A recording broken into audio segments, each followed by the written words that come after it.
बहुत समय पहले एक छोटे से गांव में अनिरुद्ध नाम का युवक रहता था।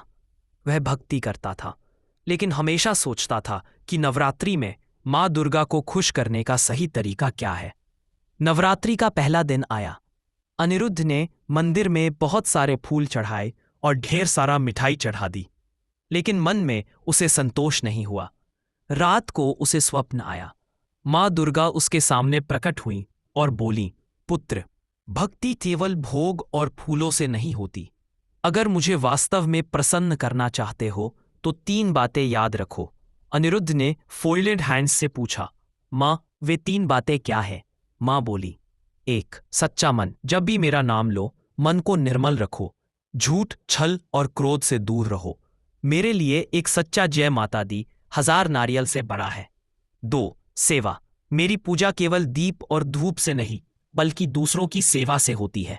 किसी भूखे को भोजन दो, किसी दुखी को सांत्वना दो, यही सबसे बड़ा हवन है। 3. आदर, हर स्त्री में, हर माँ में मेरा अंश है। उनका सम्मान करोगे तो समझो मुझे ही पूजा है। अनिरुद्ध ने अगले दिन से यही करना शुरू किया। उसने पूजा भी की, लेकिन साथ ही गांव की गरीब बस्ती में बच्चों को खाना खिलाया, बुजुर्गों की सेवा की और सबको आदर दिया। नवरात्रि के 9वें दिन रात को माँ फिर सपने में प्रकट हुई। उनके मुख पर तेज था। वे बोली, पुत्र, अब तूने समझा कि मुझे प्रसन्न करने का मार्ग सरल है। भक्ति का मूल है पवित्रता, सेवा और सम्मान। नवरात्रि में जो इसे अपनाता है उसके जीवन से अंधकार मिट जाता है। अनिरुद्ध ने कृतज्ञ भाव से माँ को प्रणाम किया।